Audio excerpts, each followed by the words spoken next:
আজকের এই মাহফিলটা বিশেষভাবে সফল এ কারণে আলহামদুলিল্লাহ সুম্মা আলহামদুলিল্লাহ, একজন ভাই তিনি শিরকি ধর্ম এবং পৌত্তলিকতা ছেড়ে শান্তি, ন্যায় এবং ইনসাফের ধর্ম, রবের পক্ষ থেকে নির্বাচিত এবং মনোনীত একমাত্র দিন ইসলামের মধ্যে প্রবেশ করেছেন এবং এই মাহফিলেই তাকে বরণ করে নেওয়া হয়েছে। রব্বুল আলামিন আমাদের এই ভাইকে কবুল করে নিন। রব্বুল আলামিন মৃত্যু পর্যন্ত তাকে হেদায়েতের উপর কায়েম এবং দায়েম থাকার তৌফিক দান করুন। নামটাও বড় সুন্দর, হেদায়াতুল্লাহ। হেদায়াত শব্দের সাথে তো আমরা সকলেই পরিচিত, তো যার নামের মধ্যেই লুকিয়ে আছে হেদায়েতের কথা, আল্লাহ তাআলা যদি চান আল্লাহ তাআলা তাকেও ইনশাআল্লাহ মৃত্যু পর্যন্ত হেদায়েতের উপর অটল শুধু রাখবেন এমনই না, বরং তাকে তো রাখবেনই, তার দ্বারা গোটা এক জাতির জন্য হেদায়েতের পথ সুগম করে দেবেন ইনশাআল্লাহ। আল্লাহ চাইলে কি না পারেন, যে ওমর রাদিয়াল্লাহু আনহু বের হয়েছিলেন নবীর কল্লা কাটবেন বলে, আল্লাহ সেই ওমরকেই যখন নবীজির দোয়ার বরকতে কবুল করেছেন, আল্লাহ তাকে এমন বানিয়ে দিয়েছেন, আমার নবী বলেন লাউ কানা বাদি নবিয়্যুন লাকানা ওমর, আমার পরে যদি কেউ নবী হতো সেই নবী হতো ওমর। তা আল্লাহ তাআলা চাইলে সবই সম্ভব। আমরা আল্লাহর কাছে দোয়া করি আমাদের এই ভাইকে আল্লাহ তাআলা দ্বীনের একজন খাঁটি পথ প্রদর্শক হিসাবে, যার দ্বারা মানবতা অন্ধকার থেকে আলোর পথে আসবে, সেই তৌফিক দান করুন এবং আমাদের সবাইকেও এই ইসলামের দাওয়াতকে, ইসলামের সৌন্দর্যকে সকল অমুসলিমের সামনে সুন্দরভাবে তুলে ধরার তৌফিক দান করুন। বড় পীর মহিউসুন্নাহ শেখ আব্দুল কাদের জিলানী রাহমাতুল্লাহ আলাইহি জীবনের মধ্যে লেখা আছে, তার এমন কোন মজলিস ছিল না, এমন কোন মাহফিল ছিল না, এমন কোন সভা ছিল না যেখানে কেউ না কেউ কালেমা পড়ে মুসলমান হয় নাই। কখনো এমনও হয়েছে এক মজলিসের মধ্যে কয়েক ডজন, কখনো কয়েক ডজন না কয়েকশো মানুষ এক মাহফিলে, এক মজলিসে কালেমা পড়ে মুসলমান হয়ে গিয়েছে। এবার চিন্তা করেন যে আল্লাহর বান্দা যেদিন থেকে দাওয়াত দেওয়া শুরু করেছেন সেদিন থেকে তার জীবনের শেষ পর্যন্ত, ওয়াফাত পর্যন্ত কত হাজার না কত লক্ষ কোটি মানুষকে দ্বীন কবুল করার একটা ওসিলা হয়ে গিয়েছেন। তা আমরা তো তাদের নামগুলো শ্রদ্ধার সাথে স্মরণ করি, কিন্তু নাম নিলেই দায়িত্ব শেষ হয়ে যায় না, তাদের আদর্শও তো ধারণ করতে হবে। আমরা যদিও তাদের মতো এত বড় আল্লাহওয়ালা হতে পারি নাই, এত বড় হক্কানি হতে পারি নাই, কিন্তু যতটুকু আছি, নাই মামার চাইতে কানা মামা তো ভালো। আমাদের প্রত্যেকের উচিত হেদায়েতকে জাতির সামনে তুলে ধরা, যাতে করে এই মানুষগুলো না বুঝে আমাদের বিরোধিতা না করে, না বুঝে যুদ্ধের ডাক পর্যন্ত দিয়ে না বসে। বাস্তবতা এটাই, এখন যারা আমাদেরকে মেরেও ফেলতে চায়, এমনকি বাংলাদেশ, পাকিস্তান থেকে শুরু করে 8টা দেশকে ধ্বংস করে একটা হিন্দু দেশ গঠন করতে চায়, এদের বড় একটা অংশ অবুঝ, তারা আল্লাহকে চেনে নাই, রাসূলকে চেনে নাই। যদি আল্লাহকে চিনতো, আল্লাহর পরে আল্লাহর বিরুদ্ধে অবস্থান নিতে পারতো না। যদি আমার রাসূলকে চিনতো, আরে যে রাসূলকে পাথর চিনেছে, যে রাসূলকে গাছ চিনেছে, আরে যে রাসূলকে আসমান জমিনে সবাই চিনেছে।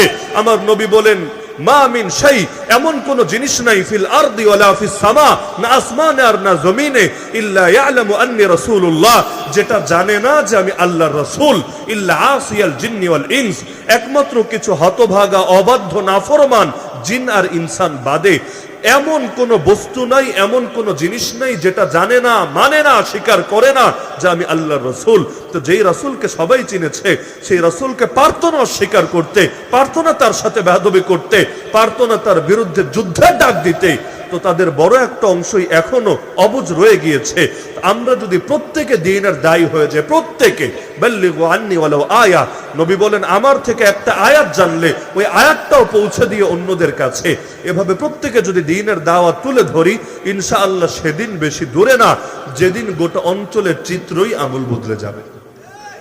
তা আজকে এই মাহফিল থেকে প্রত্যেকে নিয়ত করতে রাজি আছেন তো ইনশাআল্লাহ, যে আমি আমার জীবনের শেষ দিন পর্যন্ত দ্বীনের দাওয়াত দিয়েই যাব। হ্যাঁ, কে শুনলো আর কে শুনলো না, কে মানলো আর কে মানলো না, তা দেখা আমার দায়িত্ব না, এটা দেখবেন রব্বুল আলামিন আল্লাহ তাআলা। আমার দায়িত্ব হলো পৌঁছে দেওয়া। কত নবী শত শত বছর দাওয়াত দিয়েছেন, কিন্তু 100 লক্ষ তার উপর ঈমান আনে নাই, বরঞ্চ তাকে মেরেছে, রক্ত ঝরিয়েছে। কারো বলার হিম্মত আছে যে সেই নবী ব্যর্থ হয়ে গিয়েছেন? কারণ নবীর দায়িত্ব পৌঁছে দেওয়া, নবীর দায়িত্ব জাতির সামনে হক স্পষ্ট করে দেওয়া। কে মানলো আর কে মানলো না এটা দেখা নবীর দায়িত্ব না, এই ফয়সালা করবেন আল্লাহ তাআলা। সুতরাং আমাদের নিরাশ হওয়ার কোনো কারণ নাই, দাওয়াত দিতেই থাকবো দিতেই থাকবো দিতেই থাকবো। যদি না মানে এতে 1 গুণ লাভ যে আমি আমার দাওয়াত দেওয়ার সওয়াব পেয়ে যাব, আর যদি মানে 2 গুণ লাভ, 2 গুণ লাভ। একে তো দাওয়াত দেওয়ার সওয়াব পাবোই, আর এই আল্লাহর বান্দা যতদিন পর্যন্ত ইসলামের উপর অটল থাকবে, অবিচল থাকবে, সে যত নেক আমল করবে আল্লাহ তাকে তো পরিপূর্ণ সওয়াব দেবেনই, আমাকে দাওয়াতের বরকতে সমপরিমাণ সওয়াব আল্লাহ এমনি দিয়ে দিবেন। এজন্য আমি আপনি গোটা উম্মত মিলে যত আমল করব, আমার রাসূল রওজায়ে আতহারে শুয়ে শুয়ে সবগুলো সওয়াব পাবেন। নিজে যা আমল করেছেন ওটা সওয়াব তা আছেই, আমি আপনি যত আমল করব সব আমলের সওয়াবও আল্লাহ রাসূল পাচ্ছেন, কারণ উম্মতের ঈমান এসেছে সেই নবীজির বরকতেই তো।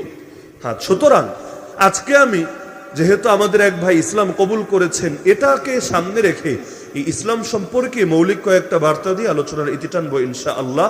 লম্বা চওড়া আলাপ করার ইচ্ছা নেই এবং হাতে সময়ও নেই, কিন্তু প্রতিটা কথা আমার অনুরোধ থাকবে শুধু এই কান দিয়ে শুনবেন না, দিলের মধ্যে ধারণ করার চেষ্টা করবেন ইনশাআল্লাহ। 1 নম্বর বিষয়, ইসলাম আর মুসলিম মানে কি? কবরের মধ্যেও কিন্তু এটা নিয়ে প্রশ্ন হবে। দ্বিতীয় প্রশ্নই তো এটা, অমা দীনুক, তোর দিন কি রে বান্দা, তোর ধর্ম কি, তোর আদর্শ কি? যে ইসলামকে দিন বানাতে পেরেছে তার জবান থেকে বের হবে দিন আল ইসলাম, আর যে ইসলামকে আদর্শ বানাতে পারে নাই সে আফসোস করে বলবে, হাদিসে আছে, হা হা লা আদরি, হায় আফসোস, হায় আফসোস, আল্লাহ আমি তো জানি না আসলে আমার দিন কি, আমার আদর্শ কি, আমার ধর্ম কি। ইসলাম কাকে বলে আর মুসলিম কাকে বলে? 1 নম্বর বিষয় এটা। ইসলাম শব্দের অর্থ হলো আত্মসমর্পণ করা। ইসলামের অর্থ কি? আজকাল অনেক বাঙালি বলে, যদি জিজ্ঞেস করি ইসলাম অর্থ কি, বলে শান্তি। আরে ভাই, ইসলাম অর্থ শান্তি, তাহলে সালাম অর্থ কি? সালাম আর ইসলাম কি 1 শব্দ না 2 শব্দ? শব্দ যদি 2টা হয় অর্থ 1 হবে না আলাদা হবে? আসসালামু আলাইকুম মানে তোমার উপর শান্তি বর্ষণ হোক, সেটা ভিন্ন আলাপ। কিন্তু আমাদের ধর্মের নাম কি আসসালাম না আল ইসলাম? কি ধর্মের নাম আসসালাম না আল ইসলাম? আল ইসলাম মানে হলো সারেন্ডার করা, আত্মসমর্পণ করা। কার সামনে? আল্লাহর সামনে। ইন্নী ওয়াজ্জাহতু ওয়াজহিয়া লিল্লাযী ফাতারাস সামাওয়াতি ওয়াল আরদা হানিফা, আমি নিজেকে সঁপে দিলাম, নিজেকে অভিমুখী করলাম ওই আল্লাহর উদ্দেশ্যে যিনি সবগুলো আসমানও সৃষ্টি করেছেন, জমিনও সৃষ্টি করেছেন, তার সামনে নিজেকে সঁপে দিলাম হানিফা। হানিফা মানে তাওহীদের সাথে, একত্ববাদের সাথে। ওমা আনা মিনাল মুশরিকিন, আমি জীবনেও শিরিক করব না তার সাথে। তাহলে ইসলাম মানে আত্মসমর্পণ করা, মাথা থেকে পা, প্রতিটা অঙ্গকে, ব্যক্তি জীবন, পারিবারিক জীবন, সামাজিক জীবন, রাষ্ট্রীয় জীবন থেকে শুরু করে প্রতিটা সেক্টরকে, জন্ম থেকে মৃত্যু, মাথার চুল থেকে পায়ের নখ, প্রতিটা মুহূর্তকে, প্রতিটা জিনিসকে সঁপে দিতে হবে রবের সামনে। কারণ আমি তো বান্দা, আমি তো গোলাম, আমার সবচাইতে বড় পরিচয় আমি বান্দা।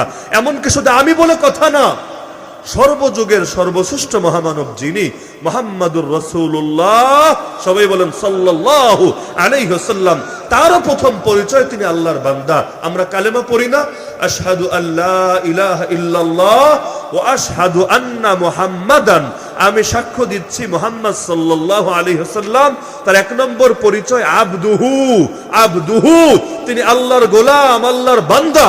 2 নম্বর পরিচয় ওয়া রাসূলুহু, তিনি আল্লাহর রাসূল। তো রাসূলের 1 নম্বর পরিচয় ঘোষণা দিচ্ছি তিনি আল্লাহর বান্দা। তার মানে মানুষের জন্য আল্লাহর বান্দা হওয়ার চাইতে বড় মর্যাদা, বড় মাকাম কিছু হতেই পারে না। হ্যাঁ, দুনিয়ার কোন মানুষের বান্দা হওয়া, গোলাম হওয়া লজ্জার, কিন্তু যিনি সৃষ্টি করেছেন, যিনি জীবন দিয়েছেন, যিনি প্রতি মুহূর্তে আমাকে আপনাকে পরিচালনা করেন, তার বান্দা হওয়া গর্বের। যেমন আপনি আরেকজনের খেদমত করবেন, সেবা করবেন পয়সার বিনিময়ে, এটা আপনার কাছে লজ্জার মনে হতে পারে, কিন্তু যেই মা আপনাকে জন্ম দিয়েছে, আরে কোনো পয়সা না, কোনো বিনিময় না, নিজের চামড়াকে কেটে যদি ওই মায়ের একটা জুতা বানিয়ে দিতে পারেন, এটাও মোটেও লজ্জার না, বরং এটাই গর্বের এবং গৌরবের। তো মা বড় না আল্লাহ বড়? আরে গোটা দুনিয়ার সবকিছু দিয়ে দিল, মায়ের 1 ফোঁটা দুধের দামই তো পরিশোধ করা যাবে না। তো যেই মা আমাকে জীবন দেয় নাই, জাস্ট একটা ওসিলা মাত্র, সেই মায়ের চাইতে যিনি হাজার লক্ষ কোটি গুণ বড়, সেই রব্বুল আলামিনের জন্য যদি সব কোরবান করে দেই, তবুও তো একটা নেয়ামতেরও বিনিময় হবে না। সব জায়গায় বিনিময়ের কথা চলে না রে ভাই। মনে করেন আমি বড় হয়েছে, অনেক টাকা হয়েছে আমার, এখন গিয়ে যদি বাবাকে বলি, বাবা ছোটবেলায় তো আমার পেছনে অনেক পয়সা খরচ করেছো, আমাকে একটা স্টেটমেন্ট দাও তো যে মোট কত খরচ হয়েছে, আমি একেবারে পাই টু পাই সব পয়সা পরিশোধ করে দেব, এ কথা গিয়ে যদি আমার বাবাকে বলি, আপনারাই জবাব দেন, বাবা খুশি হবে না বেজার হবে? আরে তুই কিসের বিনিময়ের কথা বলছিস, নেমো খারাপ। আমি যেই সময়ে তোর পেছনে খরচ করেছি ওরকম একটা পয়সার বিনিময়ে তুই যদি 1 কোটি টাকা দিস, তবুও তো কিছুতেই ওর বিনিময় হবে না, হওয়া সম্ভব না। সব জায়গায় বিনিময়ের কথা চলে না। তো রব্বুল আলামিন যে জীবন দিয়েছেন, নিয়ামত দিয়েছেন, প্রতি মুহূর্তে আমাদেরকে তার নিয়ামতের মধ্যে ডুবিয়ে রেখেছেন, এগুলোর বিনিময়ের প্রশ্ন তোলাও তো বান্দার জন্য সাজে না। তা আমাদের পরিচয় তো এটা, আমরা তার গোলাম, তার বান্দা। তো গোলামের বৈশিষ্ট্য কি? গোলামের বৈশিষ্ট্য হলো মনিবের চাওয়াই তার চাওয়া, মনিবের কথাই তার কথা, মনিব যা বলে এর বাইরে সে যায় না, মনিব যা আদেশ করেছে এর বাইরে কোনো কিছু করার এখতিয়ার সে রাখে না।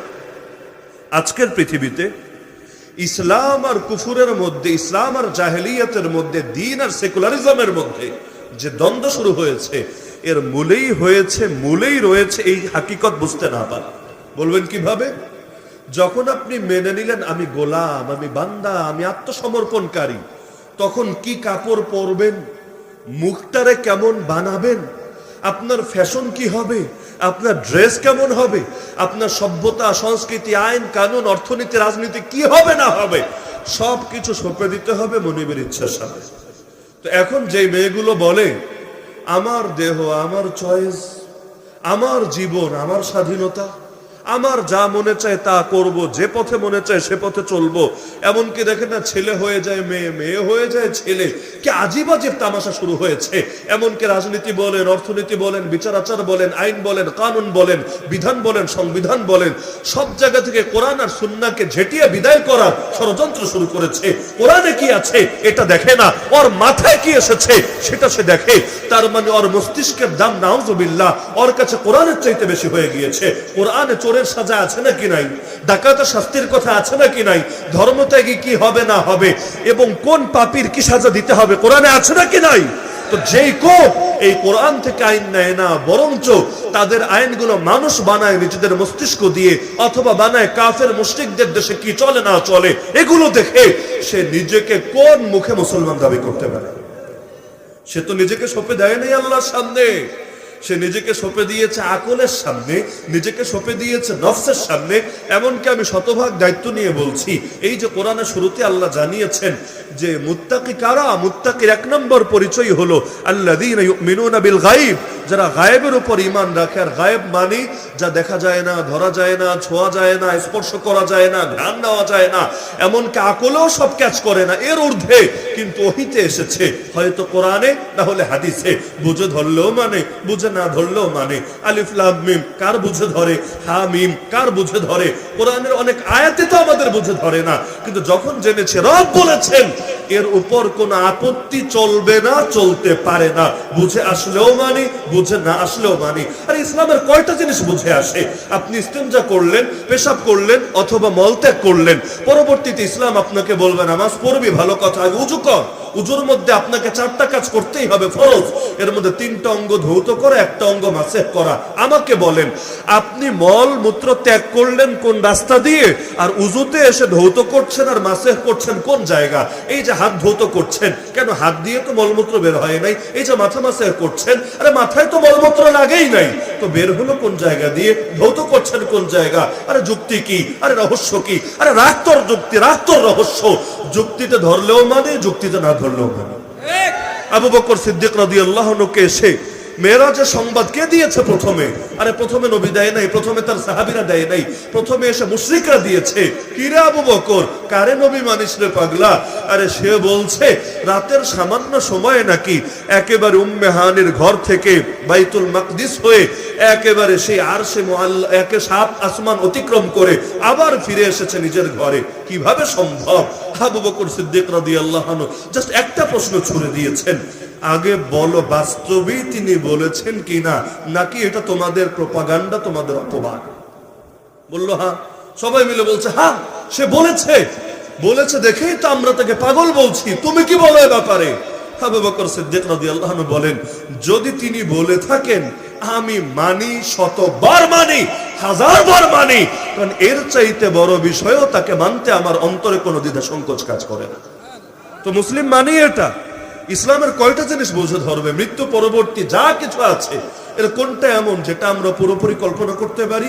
এমনকি ইমানের মৌলিক যে স্তরগুলো, ধরেন 7টা বিষয়ের ঘোষণা দেই আমরা, আমানতু বিল্লাহি ওয়া মালাইকাতিহি ওয়া কুতুবিহি ওয়া রাসূলিহি ওয়াল ইয়াউমিল আখির ওয়াল কদরি খাইরিহি ওয়া শাররিহি মিনাল্লাহি তাআলা ওয়াল বাতি বাদাল মাউত। এর মধ্যে কয়টা বোঝেন, কতটুকু বোঝেন? 1 নম্বরে আসেন আমানতু বিল্লাহ, ঈমান আনলাম আল্লাহর উপর। আল্লাহ দেখতে কেমন? আল্লাহ তাআলা সম্পর্কে কি ভাবতে পারবেন আপনি? আল্লাহ তো আপনার ভাবনার ঊর্ধ্বে। আল্লাহ নিজে যা জানিয়েছেন কোরআনে অথবা নবীজি যা বলেছেন হাদিসে, এর বাইরে আল্লাহ সম্পর্কে কিছু তো ধরবেই না কারো মাথায়, ধরা সম্ভবই না। তো রব্বুল আলামিনই তো পুরোপুরি চিনলেন না, এমনকি নিষেধ করা আছে আল্লাহরে নিয়ে ভেবো না, আল্লাহর মাখলুক নিয়ে ভেবো, কারণ আল্লাহরে নিয়ে ভাবতে গেলে কোনো কুল কিনারা পাবা না। তাহলে আল্লাহরে দেখি নাই নাকি? দেখেছেন আপনারা? আরে দেখেছেন নাকি? আল্লাহরে দেখি নাই, আল্লাহর সঙ্গে সাক্ষাৎ হয় নাই, আল্লাহরে তো পুরোপুরি আমরা বুঝতেই সক্ষম হই না। তাতে কি? আমাদের ইমানের 1 নম্বর ভিত্তি হলো ঈমান বিল্লাহ, আল্লাহরে মানি। 2 নম্বরে মালাইকাতিহি, আরে ফেরেশতা মোট কয়জন পড়লে বলেন দেখি? মোট একটা সংখ্যাটাই বলেন, বাকি গুণ রাখেন। ফেরেশতা মোট কয়জন পড়লে বলেন দেখি? আপনি জবাব দিবেন, হুজুর কয়জন ফেরেশতা এটা বুঝে না ধরলো ফেরেশতা সেটা যে আছে, যেহেতু কোরআনে আছে, হাদিসে আছে, ব্যাস আমি মানি। আমি অত জানি না, অত বুঝি না, তাও মানি। তারপরে আপনি ঘোষণা দিচ্ছেন কিতাবের কথা। তো আসমানি কিতাব মোট কয়টা, কোন কিতাবে কি আছে না আছে বিস্তারিত বলেন দেখি। বলবেন হুজুর বলা লাগবে না, ওই তাওরাত তো আজ খুঁজে পাবো না কোথাও, ওই জাবুর ওই ইনজিল তো সব হারিয়ে গিয়েছে, এখন যেগুলো চলে কিতাবের নামে সব বিকৃত, তো পড়ি নাই কখনো, দেখি নাই কখনো, তাতে কি? কিন্তু যেহেতু কোরআনে জেনেছি, মানি, হাজারবার মানি। একইভাবে অরসুলিহি, রাসূলদের মানি। সব রাসূলের নাম বলেন দেখি পারলে, আর কিছু লাগবে না, খালি নাম বলেন। কে কোন এলাকায় এসেছে এলাকার কথা বলেন, কিছুই জানি না তাও মানি। তাকদীর মানেন, তাকদীর সম্পর্কে কি জানি আমরা? তাকদীর সম্পর্কে আমাদের জানাশোনা তো একেবারেই কম, কিন্তু আল কদরি খাইরিহি ওয়া শাররিহি মিনাল্লাহি তাআলা সবই মানি। তো যার ঈমানের ভিত্তি গায়েবের উপর, তারে না মুমিন বলে। কারো ঈমানের ভিত্তি যদি আকলের উপর, তারে কোশ্চিন করেও মুমিন বলে না। আজকাল দুনিয়াতে লক্ষ লক্ষ মানুষ এমন তৈরি হয়েছে, বিশেষ করে লেখাপড়া করা মানুষদের মধ্যে বিজ্ঞান আর ফিলোসফি বেশি পড়তে পড়তে বদহজম হয়ে গেছে। এখন তারা গায়েবের উপর ঈমান রাখতে পারে না। তারা বলে যা বুঝি তা মানি, যা বুঝি না তা মানি না, যা দেখি তা মানি, যা দেখি না তা মানি না। অদ্ভুত অদ্ভুত কথা। এই যুক্তি দিয়ে কেউ আল্লাহ মানে না, কেউ জিন জাতির অস্তিত্ব মানে না, কেউ মৃত্যু পরবর্তী জীবন মানে না, কেউ এটা মানে না, কেউ সেটা মানে না। কারণ ওই যে ভিত্তি দাঁড় করিয়ে ফেলেছে আকলের উপর, ভিত্তি দাঁড় করিয়েছে বিজ্ঞানের উপর, ভিত্তি দাঁড় করিয়েছে দর্শনের উপর। 2 দিন পর পর বিজ্ঞানের এক এক নীতি আসে আর কোরআনের এক একটা অংশ অস্বীকার করতে থাকে। আরে বিজ্ঞান বড় না কোরআন বড়? আরে বলেন না, বিজ্ঞান বড় না কোরআন বড়? দুনিয়ার সবাই একদিকে, আমার মা আর একদিকে, সবাই আমারে বলছে এটা কর, মা বলছে এটা করিস না। আর মায়ের কথাও যুক্তি আছে, অযৌক্তিক না, শরীয়তের বাইরেও না। তাহলে সুসন্তান যদি হয় সে তো মাকেই প্রাধান্য দিবে, অন্য কাউকে না। তো সেখানে বিজ্ঞান আর কোরআন যদি সাংঘর্ষিক হয়, আপনি যদি মুমিন হন, আপনি কোরআনকে প্রাধান্য দিবেন নাকি বিজ্ঞানকে? আরে বিজ্ঞানটা প্রয়োজনে ছুঁড়ে ফেলবো ডাস্টবিনে। কারণ বিজ্ঞান যারা বের করেছে, যে মানুষগুলো গবেষণা করেছে, অনুমান করেছে, তাদের ভুল হতে পারে, কিন্তু রব্বুল আলামিনের কালামে ভুল হতে পারে না, ওহীতে ভুল হতে পারে না। আল্লাহর নবী যা বলেছেন রবের পক্ষ থেকে, তাতে সন্দেহের অবকাশ থাকে না। গোটা দুনিয়ার সব বিজ্ঞানকে লাথি মেরে ছুঁড়ে ফেলতে পারবো, রবের কোরআনের একটা আয়াতকে অস্বীকার করতে পারবো।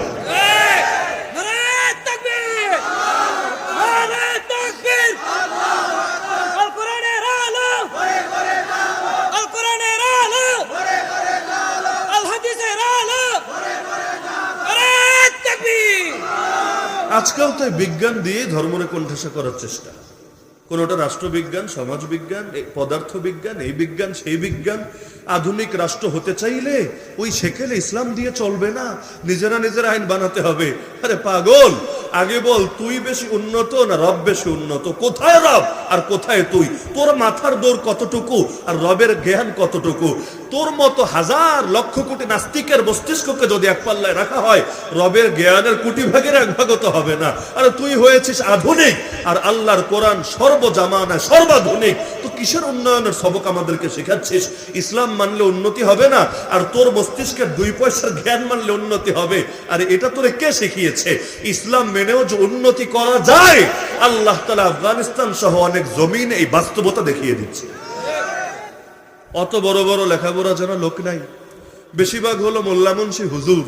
40 বছর ধরে যুদ্ধ করতে করতেই শেষ, কিন্তু আছে খালি কোরআন, আছে খালি নবীজির হাদিস। এখন অত জ্ঞান বিজ্ঞান বোঝেও না। অনেক ক্ষেত্রে তো অন্যরা খেপা, আরে দেখি পড়ালেখারেও ধীরে ধীরে সংকুচিত করে ফেলছে, কি হবে এই জাতিরে দিয়ে। কিন্তু আল্লাহ দেখিয়ে দিচ্ছেন অর্থনীতিতেও বরকত, রাজনীতিতেও বরকত, জনগণের শান্তি সংহতি কল্যাণের মধ্যেও বরকত। তো বরকতের মালিক তো আল্লাহ। আল্লাহর দিন মানলে বরকত আসবে না, তো শয়তানের দিন মানলে বরকত আসবে না। তো সবকিছুর মূলে হলো ইসলাম। ইসলাম মানেই হলো নিজেকে সঁপে দিতে হবে। আমার আবেগ, আমার ইমোশন, আমার চিন্তা, আমার চেতনা, আমার মন, আমার মানসিকতা, আমার দৃষ্টিভঙ্গি, আমার কালচার, আমার রুচি সব সঁপে দিতে হবে আল্লাহর কাছে। আল্লাহর কথার বাইরে কোনো কথা হয় না। যেমন ইব্রাহিম নবীর বাবা মুসলিম ছিলেন না অমুসলিম ছিলেন? তো যতই হোক, বাপ অমুসলিম না, বাপ যদি নাস্তিকও হয়, তবুও বাপের প্রতি একটা টান সন্তানের থাকবে নাকি থাকবে না? স্বাভাবিকভাবে থাকবে। ইব্রাহিম আলাইহিস সালাম সন্তান হিসাবে সে আবেগ থেকে বাবাকে বলেছিলেন, বাবা যদিও তুমি ঈমান আনো নাই, কিন্তু আস্তাগফিরান্না লাক, সূরা মুমতাহিনার মধ্যে আল্লাহ জানিয়েছেন। তিনি তার বাবাকে বলেছিলেন, বাবা তোমার জন্য আমি আল্লাহর কাছে ক্ষমা চাই। তুমি যদিও কাফের, কিন্তু তুমি তো আমার বাবা, তোমার জন্য আল্লাহর কাছে ক্ষমা চাইব। আল্লাহ কোরআনে এটা উল্লেখ করে বলে দিয়েছেন, মুসলমান সাবধান সাবধান, قد كانت لكم أسوة حسنة في إبراهيم والذين معه, তোমাদের জন্য ইব্রাহিম আর ইব্রাহিমের সঙ্গীদের জীবনের মধ্যে উত্তম আদর্শ রয়েছে। তবে ইব্রাহিমের একটা কাজের মধ্যে কোনো আদর্শ নাই। কি কাজ? ইব্রাহিম তার অমুসলিম বাবাকে বলেছিল, তোমার জন্য ক্ষমা চাইব আল্লাহর কাছে, মানে সুপারিশ করব, শাফাত করব হাসরের ময়দানে। কোনো সুযোগ নাই। আল্লাহ যখন ইব্রাহিম আলাইহিস সালামকে ওই ব্যাপারে হুঁশিয়ারি দিলেন, কোরআনে আছে, আল্লাহ জানিয়ে দিচ্ছেন, ফালাম্মা তাবায়্যানা লাহু, যখন তার সামনে স্পষ্ট হয়ে গেল যে তার বাবা বাবা হতে পারে, কিন্তু আন্নাহু আদুউন লিল্লাহ, সে আল্লাহর দুশমন ছাড়া কিছু না। তাবাররা আমিন, সঙ্গে সঙ্গে তিনি দায় মুক্তি ঘোষণা করলেন যে না, মরার পরে আমি তোমার জন্য কোনো ক্ষমা চাইতে পারবো না। এমনকি কোরআনে স্পষ্ট বলেছে নবীর ব্যাপারে, আমার রাসূলের ব্যাপারে, যার চাইতে উত্তম কোনোদিন কেউ হতে পারবে না, সম্ভব না। আল্লাহ তার ব্যাপারে বলেছেন, মা কানা লিন নবী, নবীর জন্য জায়েজই নাই, ওয়াল্লাযীনা আমানু মা, নবীর সাথে যারা ঈমান এনেছে মানে সাহাবীরা, তাদের জন্য জায়েজ নাই, আই ইস্তাগফিরু লিল মুশরিকিন, কোন মুশরিকের জন্য ক্ষমা চাইবে জায়েজই নাই, ওয়ালাউ কানু উলি কুরবা, যতই নিকটাত্মীয় হোক লাভ নাই, মিন বাদি মা তাবায়্যানা লাহুম, এটা স্পষ্ট হয়ে যাওয়ার পরে যে আন্নাহুম আসহাবুল জাহিম, তারা জান্নাতি না বরং জাহান্নামী হবে। এজন্য নিজের বাপ যদি কাফের হয়, তার সালাম দেওয়া জায়েজ আছে? মাসালা জানেন তো, সালাম দেওয়া জায়েজ আছে? নিজের টিচার যদি কাফের হয়, সালাম দেওয়া জায়েজ আছে? জায়েজ নাই। যদি বলেন ঠেগায় পড়ে গেছি, সালাম না দিলে আমার চাকরি থাকবে না, অথবা স্কুল থেকে আমার নাম কেটে বের করে দেবে, তাহলে কি করবো? তবুও সালাম দেওয়া জায়েজ হবে না। আপনার জন্য বিপদ থেকে বাঁচার জন্য একটা বিকল্প সূরত বলা আছে। কি বিকল্প সূরত? আসসালামু আলাইকুম তো বলা যাবে না, এটা বলা যাবে আসসালামু আলা মানিত্তাবাল হুদা, আসসালামু আলা মানিত্তাবাল হুদা। অর্থ কি? যে তোর উপর শান্তি বর্ষিত হোক, এটা না। অর্থ হলো যারা হেদায়েতের অনুসারী তাদের উপর শান্তি বর্ষিত হোক, মানে আল্লাহর বান্দাদের উপর, মুমিন মুসলিমদের উপর শান্তি বর্ষিত হোক, তোর উপর শান্তি বর্ষিত হোক, এমন না। এখন বলবেন হুজুর পুরোটা বললে তো বুঝে ফেলবে যে আমি তারে সম্মান দেই নাই, আমি তারে মূল্যায়ন করি নাই। তাহলে উপায় কি? শর্টকাট উপায় আছে। আসসালামুটা জোরে বলেন, বাকিটা আস্তে আস্তে বলেন, আসসালামু আলা মানিত্তাবাল, আস্তে আস্তে। এখন আমাদের সমাজে তো এমনিও বহু রকম সালাম চলে, সালাম কত রকম দেয় না, মানে কিছু বোঝা যায় কিছু বোঝা যায় না, একটা আইডিয়া করে নেয়। তেমন একটা ভাব নিয়ে বলবেন আসসালামু আলা মানিত্তাবাল, সে ভাববে যে আপনি আসসালামু আলাইকুমই বলেছেন, হয়তো একটু শর্ট করে, কিন্তু আসলে আপনি ভিন্ন কিছু বলে ফেলেছেন। এই কৌশল করা যাবে, কিন্তু সালাম দেওয়া যাবে না। একইভাবে সে যদি মারা যায়, জীবিত থাকতে তে দোয়া করতে পারবেন, আল্লাহ হেদায়েত দিয়ে দাও, আল্লাহ দ্বীনের বুঝ দিয়ে দাও, আল্লাহ তার দ্বারা ইসলামকে শক্তিশালী করো, এগুলো করতে পারবেন। কিন্তু আল্লাহ সে মারা গিয়েছে, তুমি তারে ক্ষমা করে দাও, তারে জান্নাত দিয়ে দাও, এ দোয়া করা যাবে না। যদি যেত, আমরা এই দোয়াটা সবচাইতে বেশি করতাম খাজা আবু তালেবের জন্য। বাস্তবে ইসলামের জন্য যেই পরিমাণ কোরবানি দিয়েছে এক আবু তালেব, আমার মতো হাজার উসামার কোরবানি মিলালেও এটার সামনে কিছুই না।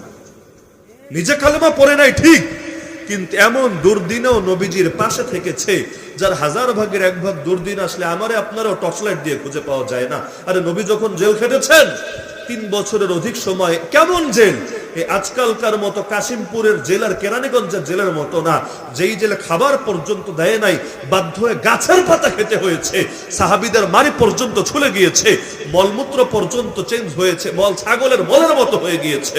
ওই অবস্থায় আবু তালেব সঙ্গ ছেড়ে যায় নাই, কোনো অপরাধ না করে। কিন্তু তার ভাতিজা এখানে বন্দী থাকবে, সে আরামে ঘরে থাকে কিভাবে? তো নিজের থেকে সেই বন্দী জীবন যাপন করেছে। অথচ এই যে আমরা 1300 জন বছরের পর বছর কারাগারে পড়েছিলাম, আমাদের সঙ্গ কে দিয়েছে? বাংলাদেশের 13 কোটি মুসলমান বা 14 কোটি মুসলমানের মধ্যে 2-4 কোটি যদি ময়দানে নেমে বলতো আমাদের আলেমরা কারাগারে থাকবে কষ্টে আর আমরা থাকবো এসি রুমে শান্তিতে, এটা হতে পারে না। আলেমরা নবীর ওয়ারিস, এক নবী না, সব নবীর ওয়ারিস। তো যে নবীদেরকে ভালোবাসে সে আলেমদেরকে বিপদে নিঃসঙ্গ ফেলে চলে যেতে পারে না। তো হয়তো দুইটার যে কোনো একটা হবেই হবে, হয়তো তাদেরকে ফিরিয়ে দিতে হবে আমাদের কাছে, একসঙ্গে থাকবো সুখে শান্তিতে, অথবা আমাদেরকেও নিয়ে যেতে হবে তাদের কাছে। কিন্তু আমাদের মাথার তাজগুলো কারাগারে বসে কষ্ট করবে আর আমরা ঘরে বসে আরামে থাকবো, কিছুতেই হতে পারে না। দরকার ছিল এটা, লেকিন এটা হয় নাই এবং হবে বলে কোনো আশাও নাই। তো এতগুলো আমাদের বাস্তবতা। তো খাজা আবু তালেবের দ্বীনের জন্য কোরবানি আছে নাকি নাই? জীবনের শেষ দিন পর্যন্ত নবীজির মাথার উপর ছায়া হয়েছিল। কেমন ছায়া? খালি ওই আবেগে ছায়া না, বরং গোটা কুরাইশ জাতিকে চ্যালেঞ্জ দিয়ে বলে রেখেছিল, শোন, আমি মুশরিক হতে পারি, কিন্তু আমি যতদিন জীবিত আছি তোরা মুহাম্মাদের গায়ে টাচও করতে পারবি না। যদি মুহাম্মাদের কিছু করতে হয়, হাত্তা ওয়াসাদা ফি তুরাবি দাফিনা, তার বাক্য, আগে আমাকে মেরে দাফন দিতে হবে, আমার কবরের উপর পাড়া দিয়ে যেতে হবে, লেকিন আমি বেঁচে থাকতে মুহাম্মাদের ক্ষতি করবে এটা কিছুতেই হতে দেব না। তাহলে এইরকম নবীজির মাথার উপর ছায়া হয়েছিল। কিন্তু এই যে সে দুনিয়া থেকে চলে গিয়েছে, আমরা দোয়া করি, আল্লাহ আবু তালেবরে জান্নাত দিয়ে দাও, আল্লাহ আবু তালেবরে মাগফিরাত ফরমাও। দোয়া করি? আরে দোয়া করি না। কারণ আবেগ আবেগের জায়গায় আর কোরআন হাদিসের জায়গায় শত আবেগ ছেড়ে দেওয়া যাবে দ্বীনের জন্য, দ্বীনকে ছাড়া যাবে না কোনো আবেগের জন্য। এক সাহাবী মুসলমান হওয়ার পর তার মা তাকে ইমোশনাল ব্ল্যাকমেল করছিল, কারণ দেখেছে মেরেও কাজ হয় না, রক্ত ঝরিয়েও কাজ হয় না, জুলুম নির্যাতনে কোনো প্রতিক্রিয়া আসে না। তো শেষে বাধ্য হয়ে ইমোশনাল ব্ল্যাকমেল করলো, বলল, ছেলে আমার, যদি মুহাম্মাদের ধর্ম না ছাড়িস আমি কোনো দানা পানি মুখে দেব না। শুধু তাই না, আমি গিয়ে সেই সূর্যের নিচে রোদে দাঁড়িয়ে থাকবো, মাথায়ও আমি গোসল টোসল তো করবোই না, কোনো চুল চিরুনি তেল কিচ্ছু ব্যবহার করবো না, ওই যে রোদের নিচে দাঁড়াবো আর না খেয়ে থাকবো যতক্ষণ আমার মরণ না হয়, এভাবে আমি কাটিয়ে দেব। যদি আমাকে বাঁচাতে চাস একটাই শর্ত, মুহাম্মাদের ধর্ম ছাড়তে হবে, বাপদাদা শিরকি ধর্মে ফিরতে হবে। একজন সন্তানের জন্য এর চাইতে বড় পরীক্ষা কিছু হতে পারে? বলেন না, হতে পারে? এখন যা বলেছে তাই করেছে, কোনো দানা মুখে নিচ্ছে না, এক ফোঁটা পানিও পান করছে না, আর সূর্যের নিচে যে গিয়ে দাঁড়িয়েছে সেখান থেকে মোটেও সরছে না। কতক্ষণ টিকতে পারে? আর যে অভ্যস্ত না, অনেকে আছে এমনি না খেতে অভ্যস্ত, এদের 2-1 দিন না খেলেও অত বেশি সমস্যা হয় না। আর কেউ আছে 2 বেলা না খেলেই তার অবস্থা স্বাভাবিক থাকে না। হালত তো অনেক রকম থাকে। জেলখানায় আমাদের বাধ্য হয়ে অধিকার আদায়ের জন্য অনশনও করা লেগেছিল, অনশন একাধিকবার। তো অনশনের মধ্যে আমরা দেখতাম যে একসাথে মনে করেন 30 জন 40 জন বা কখন 100 জন মিলে অনশন শুরু করেছে। 1.5 দিন 2 দিন যাওয়ার পরে একেবারে কেউ এমন ভাবে অচেতন হয়ে পড়েছে, মেডিকেলে নিতে বাধ্য হয়েছে, মুখটুক থেকে ফেনা টানা বের হয়ে গিয়েছে, অবস্থা খারাপ। আবার কেউ এমন হয়েছে 3 দিন পার হওয়ার পর অবস্থায় কোনো পরিবর্তনই নাই, দেখলে মনে হচ্ছে 3 বেলা মনে হয় স্বাভাবিকভাবে খাচ্ছে। তো প্রত্যেকের হালত তো এক না। তো সেই নারীও বেশিক্ষণ টিকতে পারলো না, এক পর্যায়ে অজ্ঞান হয়ে লুটিয়ে পড়লো। এবার সন্তান এসে মায়ের সেবা শুশ্রূষা করতে লাগলো, আত্মীয় স্বজন সবাই এসে হাজির। তো যখন দীর্ঘ খেদমতের পরে মা চোখ খুললো, এখন সে তার মাকে বলল, মা এবার অন্তত একটু দানা পানি গ্রহণ করো। মায়ের এক কথা, মুহাম্মাদের ধর্ম যতক্ষণ ছাড়বে না আমার মুখেও কোনো দানা পানি যাবে না। সবাই বোঝাতে লাগলো, পাগল কি করিস, যতই হোক তোর জন্মদাতা মা, এখানে এত কড়াকড়ি তুই করিস না, এটা ঠিক হবে না তোর জন্য। কেমন সন্তান রে তুই, তোর জন্য তোর মা মরবে আর তুই তাকিয়ে তাকিয়ে তামাশা দেখবি, কিছুই করবে না। এটা আদর্শিক সন্তানের পরিচয় হতেই পারে না। তো এক একজন এক এক ভাবে বুঝাচ্ছে। নিজেকে একবার ওই অবস্থায় কল্পনা করে দেখেন না, আপনারও কিন্তু ওই সময় দোদুল্যমানও তো তৈরি হয়ে যাওয়া স্বাভাবিক। আমি কি এটা নেব না ওটা নেব, রাসূলকে নেব না মাকে নেব, কি আমি করব, একটা পেরেশানিতে পড়বে। তো যখন কোনোভাবে কোনো কাজ হয় না, আবার মা অজ্ঞান হয়ে গেল এক পর্যায়ে। দ্বিতীয়বার যখন জ্ঞান ফিরল, সন্তান গিয়ে মায়ের কানের কাছে গিয়ে বলল, মা শুধু অজ্ঞান হও না, তুমি যদি মরেও যাও, এমনকি মরার পর আবার জিন্দা হো, আবার মরো, আবার জিন্দা হো, আবার মরো, এরকম যদি একবার দুবার না 10 বার 20 বারও তুমি শুধু মরতেই থাকো মরতেই থাকো, শোনো আমি তোমার মরণকে কবুল করে নিতে রাজি আছি, কিন্তু আমার নবীকে মেনে নেওয়ার পর তার সঙ্গে অস্বীকার করতে অথবা তার সঙ্গে বেয়াদবি করতে আর রাজি না। তো ঈমানের মূল কথা তো এটাই। আমার ইমোশন এটা পরে, আল্লাহ নবীর শরীয়ত যা বলেছে সেটা আগে। সাহাবায়ে কেরাম দেখেন না, নবীকে এসে বলতো, ফিদাকা আবি ওয়া উম্মি ইয়া রাসূলুল্লাহ, হে আল্লাহর রাসূল আপনার জন্য আমার বাবা মা কুরবান। ফিদাকা নাফসি ওয়া রূহি ইয়া রাসূলুল্লাহ, হে আল্লাহর রাসূল আপনার জন্য আমার জান কুরবান, আমার প্রাণ কুরবান। বড় দুঃখ লাগে আজকাল তো ইমোশনাল লাইনে মানুষ দিনদারিরে ঠিক রাখতে পারে না, অথচ কামেল মুসলমান হতে চাইলে নবী মানদণ্ড দিয়েছেন, এটা মাথায় রাখবেন। আল্লাহ নবী বলেছেন 3টা গুণ যদি কারো ভেতরে থাকে, ঈমানের মজা আর মিষ্টতা সে অনুভব করতে পারবে। কোন 3 গুণ? ثلاث من كن فيه وجد بهن حلاوة الإيمان أن يكون الله ورسوله أحب إليه مما سواهما وأن يحب المرء لا يحبه إلا لله وأن يكره أن يعود في الكفر بعد أن أنقذه الله منه كما يكره أن يقذف في النار। 1 নম্বর গুণ, আল্লাহ এবং তার রাসূল তার কাছে বাকি সব কিছুর চাইতে বেশি প্রিয় হবে। 2 নম্বর গুণ, কোন মানুষকে ভালোবাসলেও একমাত্র কেবলমাত্র শুধুমাত্র আল্লাহর জন্যই ভালোবাসবে। ভালোবাসা একটা ন্যাচারাল বিষয়, শুধু মানুষ না, জীবজন্তুরা পর্যন্ত ভালোবাসে, শুধু মুসলমান না, নাস্তিক বেঈমানরা পর্যন্ত ভালোবাসে। তো যে নিজের এরকম একটা ন্যাচারাল বিষয়, একটা ইমোশন, এই ভালোবাসাটাকে পর্যন্ত আল্লাহর জন্য সঁপে দিতে পেরেছে, আর সে যে খাঁটি মুসলমান হতে পারবে এতে সন্দেহের কোনো অবকাশ নেই। এই যে আজকে ইরানের প্রেসিডেন্ট মারা যাওয়ার খবর সারা দুনিয়া জানতে পেরেছে না? একটা হেলিকপ্টার বিধ্বস্ত হয়ে তিনি তার সঙ্গীদের সহকারে মৃত্যুবরণ করেছেন। যদিও মৃত্যুটা স্বাভাবিক নাকি অস্বাভাবিক, মানে এটাকে স্বাভাবিকভাবে দুর্ঘটনা নাকি ইসরায়েলের জায়নিস্টদের সুপরিকল্পনা, সেটা সময় স্পষ্ট করবে। আর যদি দুনিয়া স্পষ্ট নাও হয়, কিয়ামতের দিন তো অবশ্যই স্পষ্ট হবে। বহুত আশঙ্কা আছে যে বাস্তবে স্বাভাবিক দুর্ঘটনার শিকার হয় নাই, বরং ইতিপূর্বে যেমন অনেককে টার্গেট কিলিং করা হয়েছে, যেমন প্রেসিডেন্ট জিয়াউল হক, তাকেও হয়তো টার্গেট কিলিং করেছে। বাকি হাকিকত আল্লাহই ভালো জানে, আমরা তো আর গায়েবে বিষয়ে ধারণাপ্রসূত মন্তব্য করতে পারি না। তো ওরা মেরেছে ধরেন একটা কারণে, ওদের মূল ক্ষোভ তো ইসলাম, অন্য কিছু না। এখন কারো পরিচয় শিয়া হোক, কারো পরিচয় সুন্নি হোক, কাফেরদের চোখে শিয়া সুন্নি এগুলো কোনো ব্যাপার না। কাফেরদের চোখে ওদের আগ্রাসনের সামনে যারাই বাধা হবে, ওরা তাকে মারতেই দ্বিধা করবে না। যেমন আল্লাহ রাসূল সাল্লাল্লাহু আলাইহি ওয়াসাল্লাম ভবিষ্যৎবাণী করেছেন, তার উম্মত ভাগ হবে 73 দলে। 73 দলে নবীর ভবিষ্যৎবাণী কখনোই ভুল হতে পারে না। তার মানে উম্মত ভাগ হবেই হবে, মুসলমানদের মধ্যে দলাদলি হবেই হবে। তো এখন এই দলাদলের মধ্যে নবী বলেছেন জান্নাতি দল কয়টা? মাত্র একটা। জাহান্নামী দল কয়টা? বাকি 72টা। জান্নাতি দল কারা? আহলে সুন্নাত ওয়াল জামাত, যারা নবীরে মানে, নবীর আদর্শ মানে, আর সাহাবায়ে কেরামের আদর্শকে মানে। আর তাহলে বাতিল দল কারা? জাহান্নামী দল কারা? যারা নবীর আদর্শ ছাড়ে, সাহাবায়ে কেরামের আদর্শ ছাড়ে। বেশ কথা ক্লিয়ার। তো এখন এই রকম বাতিল যত দল আছে, কাফেররাও যে তাদের সবাইরে ভালোবাসে বিষয়টা এমন না। এদের মধ্যে যারা কাফেরদের সঙ্গে রাজাকারি করে, ওদেরকে বুকে জড়িয়ে নেয়, গোয়েন্দাগিরি করে ওদের পক্ষে, তাদেরকে তো অবশ্যই ভালোবাসে। কিন্তু এদের মধ্যেও কেউ যদি ওদের সাথে দ্বন্দ্ব রাখে, ওদের সাথে যে কোনো বিষয়ে সংঘর্ষে লিপ্ত হয়, অবশ্যই তারা তারেও নিধন করে। তো এই কাফের মুশরিকরা, ইসরায়েলি হোক আমেরিকাই হোক, ওরা আমারে মানলো মূল কারণ ইসলাম, ওরা কোনো শিয়ারে মানলো মূল কারণ ইসলাম। মানে ওদের বিবেচনায় দেখলে ওদের সামনে মূল মাথা ব্যথাই হলো আল্লাহর দিন তথা ইসলাম। এখন আমরা যদি আমাদের আকীদার জায়গা থেকে দেখি, মানে বিষয়টা নিয়ে ঘোলাটে একটা পরিবেশ তৈরি হয়েছে। এজন্য আমি একেবারে ডাইন বা মুপন্নি সবগুলো দিক সামনে রেখে আগের আকীদার পয়েন্টটা ক্লিয়ার করে দিচ্ছি, যে ইমোশন আগে নাকি কোরআন সুন্নাহ আগে, এই বিষয়টা ক্লিয়ার করে দিচ্ছি। যে কাফেররা যখন মারে, ওরা যেহেতু ইসলামকে মাথায় নিয়ে মারে, সুতরাং কাফেরের বিরুদ্ধে মনে শান্তি আর স্বস্তি আনার কোনো সুযোগ নাই, বরং ওর বিরুদ্ধে ময়দান একসঙ্গে লড়তে হবেই হবে।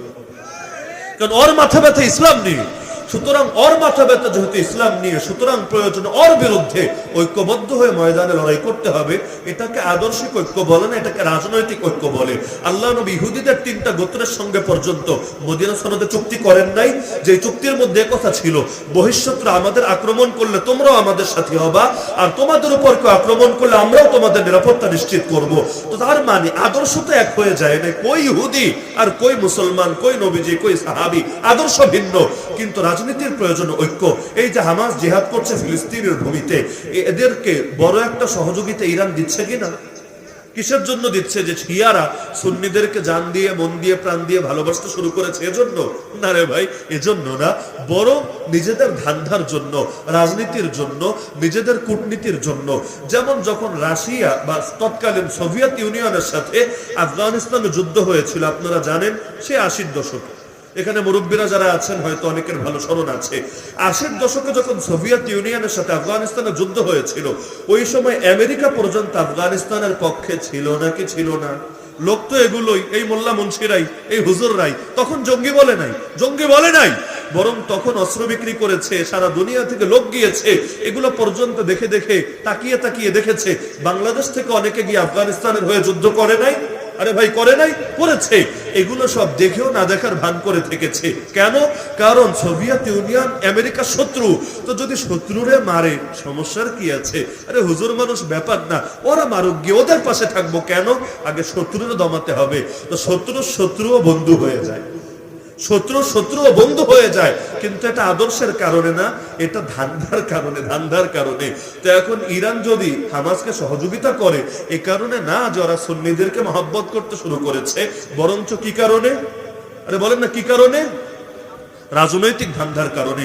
চীন আফগানিস্তানকে সহযোগিতা করে নাই আমেরিকার বিরুদ্ধে যুদ্ধে, এবং এখনো পর্যন্ত যখন অন্যান্য দেশ স্বীকৃতি পর্যন্ত দিতে রাজি না, ওই সময় চীন আর পাকিস্তান এই আফগানিস্তানের পাশে দাঁড়ানোর চেষ্টা করছে না। কিসের কারণে? যে চীন মুসলমানদেরকে দিল দিয়ে, মন দিয়ে ভালোবাসতে শুরু করেছে। এজন্য এতই যদি প্রেম প্রীতি থাকে, উইঘুরের বুকে দশক দশক ধরে মুসলমানদেরকে মারছে কোন দুঃখে? তার মানে ওরাও মুসলমানদের মারে, ওরাও জুলুম করে, ওরাও নির্যাতন করে, কিন্তু ধান্দা প্রয়োজনে নম্রতা স্বীকার করে নিতে পারে। বাংলাদেশেও দেখেন না, একবার দেখবেন একদলরে মারে, আবার 2 বছর পর তারই বুকে নিয়ে জড়িয়ে ধরে। মানেটা কি রে ভাই?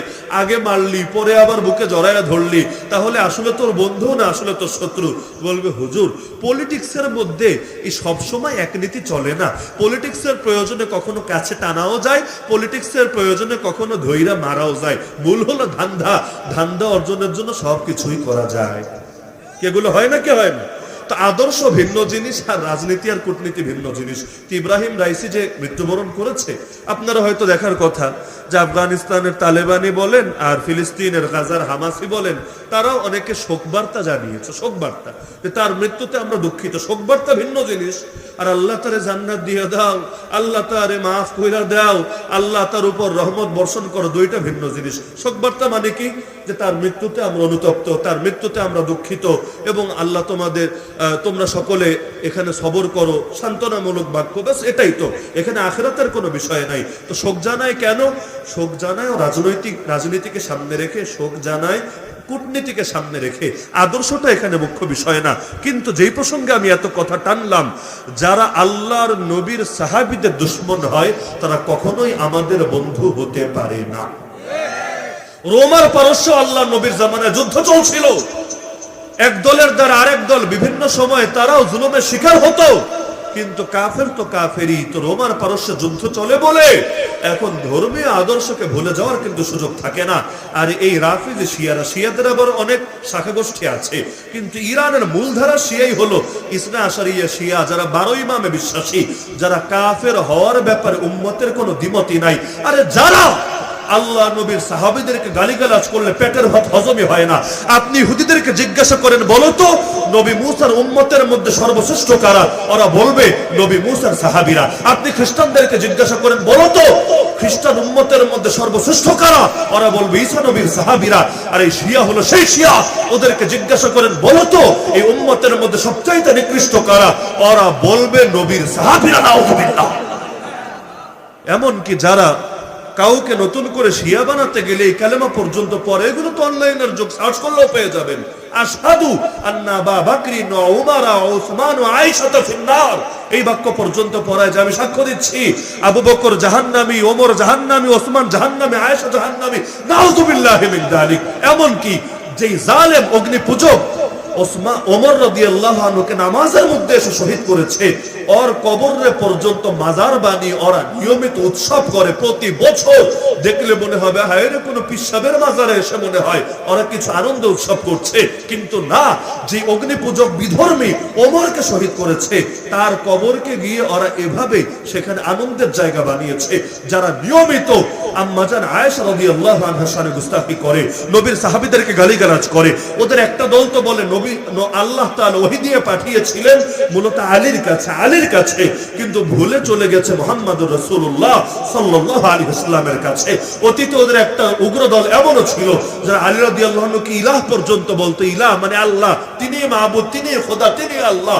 এমনকি ওদের একটা দল বিশ্বাস করে আলী মরেন নাই, বরং তিনি এখনো জিন্দা আছেন, তিনি আবার আসবেন, তিনি মেঘের মধ্যে থাকেন এবং আসমানে যে গর্জন হয় এটা মূলত তার ঘোড়ার আওয়াজ, ইত্যাদি ইত্যাদি জঘন্য আকীদা। যারা বিশ্বাস করে কোরআন পুরোটা নবী পৌঁছান নাই, বরং কোরআনের কিছু অংশ গোপন রেখেছেন যেটা তাদের 12 ইমামের কাছে সংরক্ষিত আছে, এরকম জঘন্য জঘন্য আকীদা। এমনকি যারা মুতাবিয়ে করে, যারা তাকিয়া করে, যারা ইসলামকে বরবাদ করার জন্য সব ষড়যন্ত্র করে রাখে, মুসলমান তাদেরকে দিল দিয়ে, মন দিয়ে, প্রাণ দিয়ে কিভাবে ভালোবাসতে পারে? মাসলাকি ইখতিলাফ ভিন্ন জিনিস আর এগুলো ভিন্ন জিনিস। হানাফি, শাফি, হাম্বলি তাদের মধ্যে ইখতিলাফ আছে, মাযহাবী, লামাযহাবী তাদের মধ্যে ইখতিলাফ আছে। আবার ধরেন সুন্নি, ওয়াহাবি যারা আপনারা বিভিন্ন নামকরণ করেন তাদের মধ্যে ইখতিলাফ আছে। ওই ইখতিলাফ আর ইখতিলাফ কি এক? আরে বলেন না ওটা আর এটা এক? স্পষ্ট কথা, আল্লাহর নবীর সাহাবীদের যারা দুশমন তারা কখনো আমাদের বন্ধু হতে পারে না। এই ইসলাম আমাদের পর্যন্ত এসেছে তো সেই সাহাবীদের দ্বারা। তো যারা আবু বকরের দুশমন তারা আমাদেরও দুশমন, যারা ওমরের দুশমন তারা আমাদেরও দুশমন, যারা ওসমানের দুশমন তারা আমাদেরও দুশমন। আরে আহলে বাইতকে তো মহব্বত করা লাগবে। যে আহলে বাইতকে মহব্বত করে না সে নবীকে মহব্বতের দাবি কিভাবে করবে? কিন্তু আহলে বাইতের মহব্বত করতে গিয়ে বাকি সাহাবীদের সঙ্গে বেয়াদবি করার অধিকার তোমাদেরকে কে দিয়েছে? তো বাংলাদেশে এখন ব্যাপক হারে এই সাহাবী বিদ্বেষী তৈরি হচ্ছে, সাহাবী বিদ্বেষী। আপনাদের এই ব্রাহ্মণবাড়িয়ায় এক বক্তার জিহ্বা পর্যন্ত কেটে ফেলেছিল না? কিসের জন্য? খালি এক সাহাবীর পক্ষে কথা বলেছে বলে। অপরাধীটা এক সাহাবীর পক্ষে কথা বলেছে, এজন্য তার জিহ্বা কেটে ফেলেছে। মানে সাহাবী বিদ্বেষী কি হারে তৈরি হচ্ছে? তাহলে যারা মূলত সাহাবী বিদ্বেষী, এই ইব্রাহিম রাইসি সে হলো ওই খামেনির খুব ঘনিষ্ঠ লোক, ইরানের একেবারে প্রধান ধর্মগুরু যে তার ঘনিষ্ঠ লোক। যারা আজ অবধি আল্লাহ নবীর সাহাবীদের শানে যে গুস্তাখি করে এবং যারা যে এই বেয়াদবির কারণে ইসলাম থেকে বের হয়ে গিয়েছে, ন্যূনতম ইসলাম সম্পর্কে পড়াশোনা আছে এমন অস্বীকারই করতে পারবে না। তো তার মৃত্যুতে এখন যদি বলে রহমাতুল্লাহ আলাইহি, তার মৃত্যুতে যদি বলে আল্লাহ তারে মাফ করো, আল্লাহ তার কবরে রহমত বর্ষণ করো, তাহলে এর চাইতে বড় ফাইজলামি কি হতে পারে? তার মৃত্যুতে দোয়া করা যাবে? আরে বলেন না যাবে। এখন যদি বলেন তার দ্বারা কি দ্বীনের খেদমত হয় নাই? আরে দ্বীনের খেদমত তো কোনো কাফেরের দ্বারা হতে পারে। পৃথিবীতে এমন কাফের নাই যে কাফের বটে, কিন্তু বিভিন্ন সময় মিডিয়ার দ্বারা, বিভিন্ন কথাবার্তার দ্বারা, বিভিন্ন তথ্য দেওয়ার দ্বারা ইসলামের উপকার করে এমন লোক নাই? আর এমন লোক নাই? বুখারী শরীফে হাদিস আছে, ইন্নাল্লাহা লা ইউআইয়িদু হাযা দ্বীন বির রাজুলিল ফাজির। আল্লাহ কখনো পাপিষ্ঠ লোকের দ্বারাও ইসলামকে শক্তিশালী করে, যার নিজের কপালে জান্নাত নাই কিন্তু তার দ্বারা ইসলামের উপকার মেলে, এমন লোক দুনিয়ার বুকে আছে। তো এটা তো সহিহ হাদিস দ্বারাই স্বীকৃত। তো যদি তার দ্বারা জিহাদের ময়দানে উপকার হয়, যদি তার দ্বারা হামাস শক্তিশালী হয়, আরে সেটা তো দুনিয়ার বিষয়। কিন্তু তাই বলে আপনি ফতোয়া তো পাল্টে দিতে পারেন না। এটা ব্যক্তি বিদ্বেষের কথা না, এটা আকীদার কথা। কারণ আমি হাদিস শোনালাম, ভালোবাসতে হবে কার জন্য? আরে কার জন্য? আল্লাহর জন্য ভালোবাসার মানে কি? যে আল্লাহর বিপক্ষে তারে ভালোবাসতে হবে, যে নবীর বিপক্ষে তারে ভালোবাসতে হবে, যে নবীর সাহাবীদেরকে গালিগালাজ করে তাকে ভালোবাসতে হবে। কিন্তু দেখা যাচ্ছে বাহ, বাঙালি পারলে ঠেইলা ধাক্কা জান্নাতে ঢুকায় দিচ্ছে। এখন তো জান্নাত আমাদের হাতে, পারলে যে কেউ ঢুকায় তালা মাইরা একেবারে চাবি নিয়ে এসে হাজির হব, এমন এক আজীব অবস্থা। জান্নাত নিয়ে পর্যন্ত লোকে ফাইজলামি করে। সাবধান। দেখেন না, এক শ্রেণীর বক্তা আছে, একদিকে বলবে মাহফিল হলো জান্নাতের বাগান। হ্যাঁ, কথা সত্য, কিন্তু মোটা মোটা বান্ডিল না পেলে নিজে জান্নাতের বাগানে আসতে রাজি না। তো ভাই, জান্নাত কি শুধু সাধারণ মানুষের দরকার, হুজুর মানুষের দরকার না? আরে বলেন না, হুজুর মানুষের দরকার না? তাহলে 2 লাখ দিতে হবে, হেলিকপ্টার পাঠাতে হবেই হবে। আবার বলবে মমতাজরা আইয়ুব বাচ্চুরে জেমসে দিতে পারলে আমাদের দিতে কেন বাঁধবে? আরে কার সাথে কারে মিলাচ্ছিস রে পাগলা? তুই কি মমতাজের বিকল্প ভার্সন? তুই কি আইয়ুব বাচ্চুর বিকল্প ভার্সন? আর কোরআনের তো কোনো বিনিময় হয় না। কার সাথে তুমি কাকে মিলাও রে পাগল? যদি বিনিময় নেওয়ার প্রশ্ন আসতো, সবচাইতে বেশি বিনিময় নবীরা নিত, তারা এর হকদার ছিল। কিন্তু সূরা ইয়াসিন বলে দিচ্ছে, ইত্তাবিউ মান লা ইয়াসআলুকুম আজরা ওয়া হুম মুহতাদুন। অনুসরণ করবা তাদেরকে যারা কোনো বিনিময় চায় না, আর তারা হেদায়েতের উপর প্রতিষ্ঠিত থাকে। আল্লাহ নবী সাল্লাল্লাহু আলাইহি ওয়াসাল্লাম হাদিয়া গ্রহণ করতেন, সদকা গ্রহণ করতেন না। তিনি কোন কাজের বিনিময় মানুষের থেকে চেয়ে নিতেন না। কোরআন খুলেন, শুধু তিনি না, আল্লাহ সব নবীদের ব্যাপারে বলেছেন, নবীদের কথাই ছিল এটা, ওমা আসআলুকুম আলাইহি মিন আজর। তোমাদের কাছে কোনো বেতন চাই না, ভাতা চাই না, বিনিময় চাই না। ইন আজরিয়া ইল্লা আলা রাব্বিল আলামিন। আরে বিনিময় তো আল্লাহ দিবেন, তোরা কিসের বিনিময় দিবি? কোরআনের একটা অক্ষরের বিনিময় তো গোটা দুনিয়া দিয়ে দিলেও হবে না। তো বিনিময় দেবেন কে? আল্লাহ। আর হাদিয়া, সেটা তো হয় মহাব্বত থেকে। হাদিয়া তো চেয়ে নেওয়ার জিনিস না। হাদিয়াকে চেয়ে নেওয়া যায়? হাদিয়া কি পুড়িয়ে নেওয়া যায়? তো যদি পুড়িয়ে নেয়, সেটারে হাদিয়া বলে না বেতন ভাতা বলে? সেটা তো পারিশ্রমিক, সেটা তো বিনিময়, সেটা তো আর হাদিয়া না। হাদিয়া তো মহব্বতের খাতিরে হয়।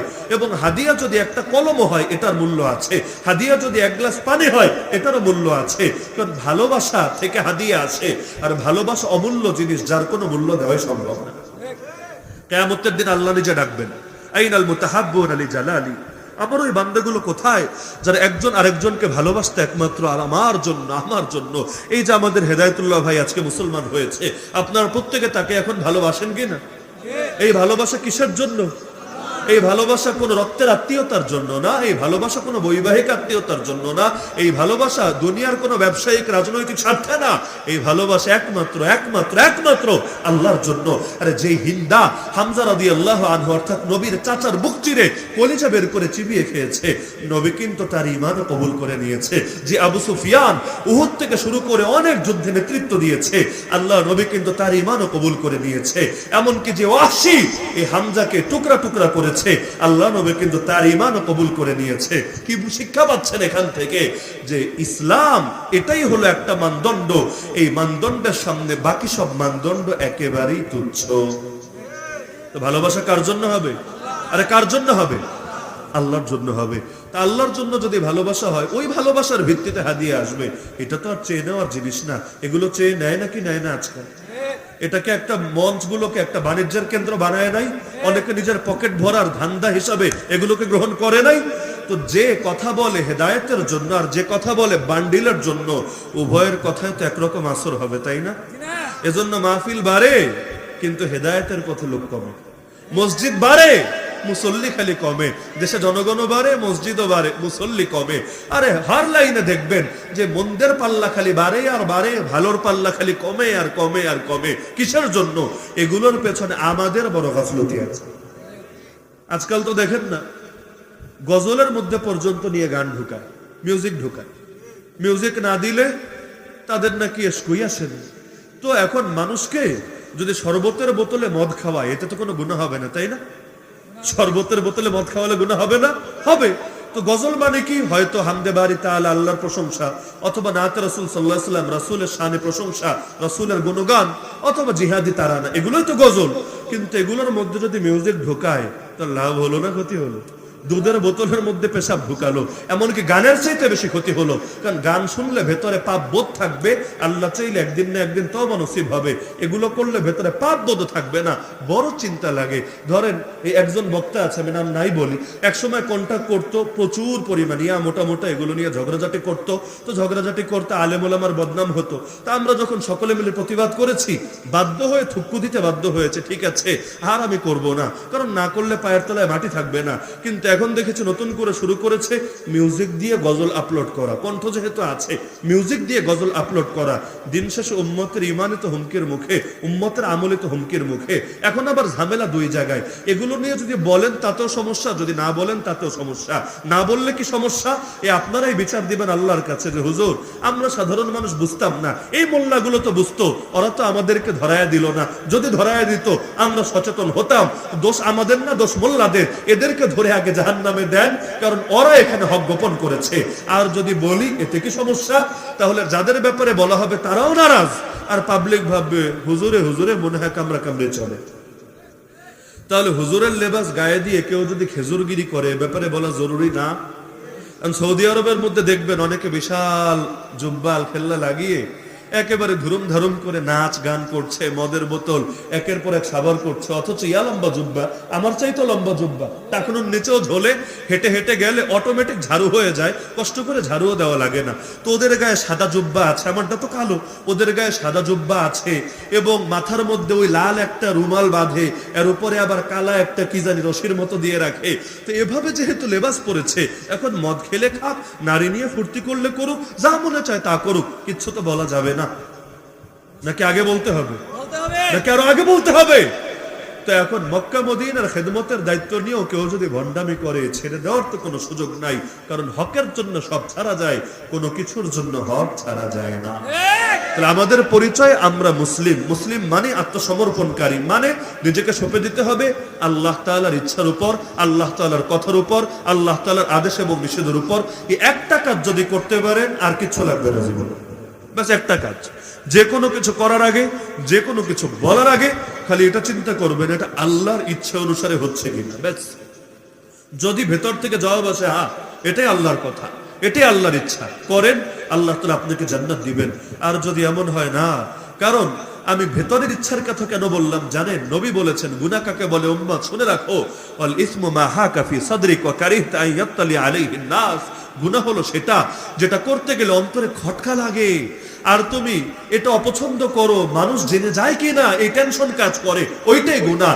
আল্লাহ তাআলা আমাদের ভেতরে এমন একটা যোগ্যতা রেখেছেন, ফিতরা, এমন একটা নেচার রেখেছেন, দেখবেন গুনাহ করতে গেলে কেমন কেমন জানি লাগে। আর একেবারে যদি গুনাহ করতেই থাকে এক পর্যায়ে ওইটা নষ্ট হয়ে যায়। কিন্তু প্রথম যেদিন বদনজর করে ভেতরে খারাপ লাগে না? প্রথম যেদিন সিগারেটে টান দেয় ভেতরে খারাপ লাগে না? প্রথম যেদিন ইসলামের কোনো বিধান লঙ্ঘন করে অন্তরে কেমন কেমন লাগে না? তো গুনাহ। বাঙালির সমস্যা জানায় না, বাঙালির সমস্যা মানায়। কোনটা গুনাহ কোনটা সওয়াব এটা তো আপনারা জানেন না। জানেন না আপনারা কোনটা গুনাহ? আপনারা জানেন না? এই যে আমাদের মাঝে মধ্যে বলে হুজুর মদ নিয়ে বয়ান দেন, সুদ নিয়ে বয়ান দেন, ঘুষ নিয়ে বয়ান দেন। ভালো কথা, মদ যে হারাম এটা তো বাঙালি জানে না, সুদ যে হারাম এটা তো এখনো কারোর সামনে ক্লিয়ার না, ঘুষে যে ক্ষতি, দুর্নীতির যে সমস্যা, এগুলো তো এখনো পাবলিক বোঝে না। নতুন করে বোঝাতে হবে নাকি? এরা সমস্যা জানায় না রে ভাই, সমস্যা মানায়। জেনেছে ঠিকই, কিন্তু মানালেই না সমস্যা। না হলে এই দেশের অধিকাংশ লোক এত জানে, এই মাইকের সামনে বসিয়ে দেখেন না, আমাদের মতো 1 ঘন্টা বলতে না পারলেও 10-20 মিনিট সুন্দর মতো লেকচার দিতে পারবে। তো সমস্যা জানায় না, সমস্যা মানায়। দিলগুলো তৈরি করতে হবে, আল্লাহর সামনে নিজেকে সঁপে দেওয়ার মানসিকতা পয়দা করতে হবে, তাহলে দেখবেন সবই সহজ। মহব্বত থাকলে সব সহজ লাগে না? মানুষ নিজের বউয়ের জন্য, নিজের প্রেমিকার জন্য কত কষ্ট করে, কষ্টই মনে হয় না। আর দিলে মহব্বত না থাকলে সাধারণ থেকে সাধারণ কাজও করতে ভাল লাগে না, বিরক্ত লাগে। ইসলামের সঙ্গে মহব্বত তৈরি করেন, শেষ রাতে দাঁড়ানো কষ্ট লাগবে না। আর মহব্বত না থাকলে জুম্মার নামাজও আসতে মন চাইবে না। মহব্বত তৈরি করতে রাজি আছেননি? এজন্য কি কাজ করবেন এটা বলে আলোচনা শেষ। বেশি বেশি জিকির করবেন ইনশাআল্লাহ, পারবেন তো?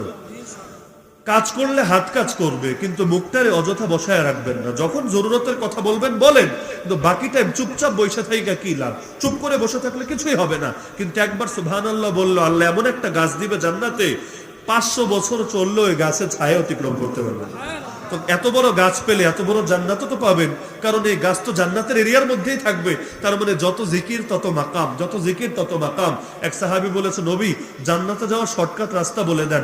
নবী বলেছেন, জিহ্বারে ভেজায় রাখ জিকির করতে করতে, টেনশন লাগবে না, সহজে পারবি জান্নাতে চলে যেতে। তাহলে বেশি বেশি আল্লাহর জিকির চলবে এখন থেকে। রাজি আছেন তো ইনশাআল্লাহ? যেই জিকিরই করেন ব্যাপার না, মনে চাইলে আস্তাগফিরুল্লাহ পড়েন, মনে চাইলে দুরূদ শরীফ পড়েন, মনে চাইলে যা মনে চাই, কোরআন তেলাওয়াতি হোক, আল্লাহর নামই হোক, কিন্তু সদা সর্বদা জিহ্বাটাকে আল্লাহর জিকিরে ব্যস্ত রাখেন। তাহলে মিথ্যা কথাও মুখে কম আসবে, গান বাজানোও কম আসবে, গীবত শিকায়তও কম আসবে, চগলখুরিও কম হবে। জাহান্নাম থেকে আল্লাহ আপনার নাম কেটে দিবে, জান্নাতীদের লিস্টে আল্লাহ আপনার নাম উঠায় দিবে। আল্লাহ সবাইকে তৌফিক দান করুক, আমিন। ওয়া আখিরু দাওয়ানা আলহামদুলিল্লাহি রাব্বিল আলামিন। সবাই দুরূদ শরীফ পাঠ করুন।